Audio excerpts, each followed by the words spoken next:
Hello guys, last lecture में हमने पढ़ा था फॉर्मेट पैंटर के बारे में कि किस तरीके से हम एक किसी भी पैराग्राफ को सिलेक्ट करके हम दूसरे पैराग्राफ को भी उस तरीके से कर सकते हैं। और चेंज केसेस के बारे में कि किसी किसी भी पैराग्राफ को अपर केस या फिर लोअर केस या फिर टॉगल केस, इन सब केसेस के बारे में हम किस तरीके से कर सकते हैं, तो वो हमने लास्ट लेक्चर में पढ़ा था। इस लेक्चर में हम पढ़ेंगे इंसर्ट किसी भी पिक्चर को किस तरीके से हम इंसर्ट कर सकते हैं, किस तरीके से रोटेट कर सकते हैं, हम क्रॉप का किस तरीके से यूज़ कर सकते हैं, और भी काफ़ी कुछ हम देखेंगे इस लेक्चर में। तो स्टार्ट करते हैं। तो कोई भी एक इमेज हम चूज़ कर लेते हैं। तो उस इमेज चूज़ करने के लिए इंसर्ट ऑप्शन पे जाएंगे। उसके बाद ये आप देख सकते हैं पिक्चर, ये ऑप्शन दिख रहा होगा, इस पर क्लिक करेंगे। फिर फ्रॉम फाइल पे क्लिक करेंगे। उसके बाद कोई भी आप एक इमेज चूज़ कर सकते हैं। मैं इस इमेज को चूज़ कर लेता हूँ। आशा आकांक्षा फाउंडेशन का लोगो है ये। और इसको अगर इसकी विड्थ बढ़ानी हो तो फिर आप इसके यहाँ से ड्रैग कर सकते हैं।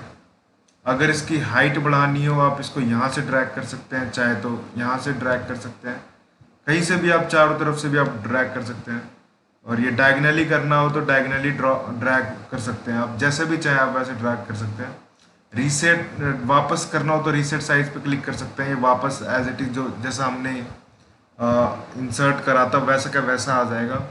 उसके बाद हाइट बढ़ा और घटा सकते हैं हम एक और ऑप्शन के साथ। ये आप देख सकते हैं, यहाँ पे हाइट का भी ऑप्शन दिख रहा है और विड्थ का भी ऑप्शन दिख रहा है। ये यहाँ पे प्लस के लिए हम हाइट बढ़ेगा।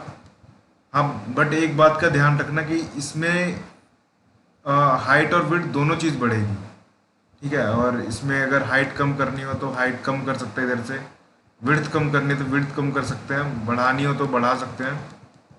बट लेकिन इससे दोनों हाइट और विड्थ दोनों बढ़ेंगे।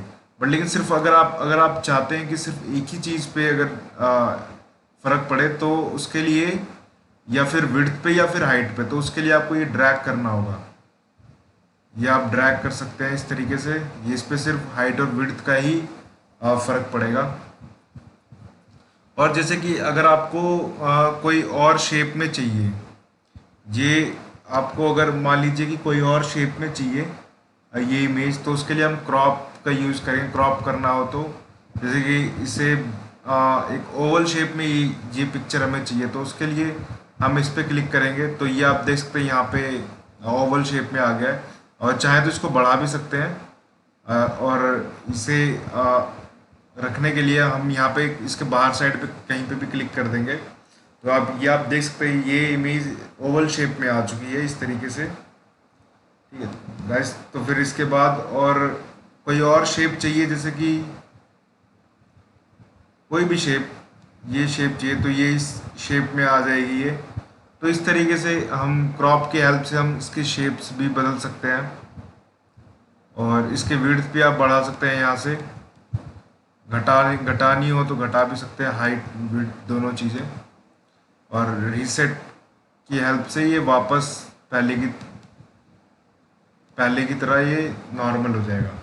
उसके बाद गाइस, जैसे कि अगर आपको रोटेट करना हो तो रोटेट करने के लिए ये सबसे ऊपर आप देख सकते हैं, ये एक ऑप्शन दिख रहा है। तो इसकी हेल्प से आप रोटेट कर सकते हैं। कहीं पे भी आप रोटेट कर सकते हैं इसको, ऐसे राइट लेफ्ट दोनों साइड। और रोटेट का एक और ऑप्शन है, आप ये देख सकते हैं कि यहाँ पे रोटेट का एक और ऑप्शन है। इस पर क्लिक करेंगे, ये आप देख सकते हैं यहाँ पे 4 ऑप्शंस हैं। रोटेट लेफ्ट 90 डिग्री, तो ये इस तरीके रोटेट हो जाएगा। रोटेट राइट 90 डिग्री, तो ये इस तरीके रोटेट हो जाएगा।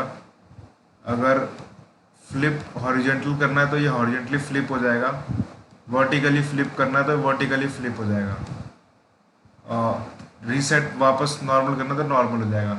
बट लेकिन इससे ये है कि सिर्फ आप 90 डिग्रीज में ही आप कर सकते हैं। कुछ रेस्ट्रिक्शंस हैं इसमें। तो अगर आपको नॉर्मली करना हो कि मतलब थोड़ा ही रोटेट करना हो, 30 डिग्री 40 डिग्री, तो आप इसका यूज़ कर सकते हैं। इसकी हेल्प से आप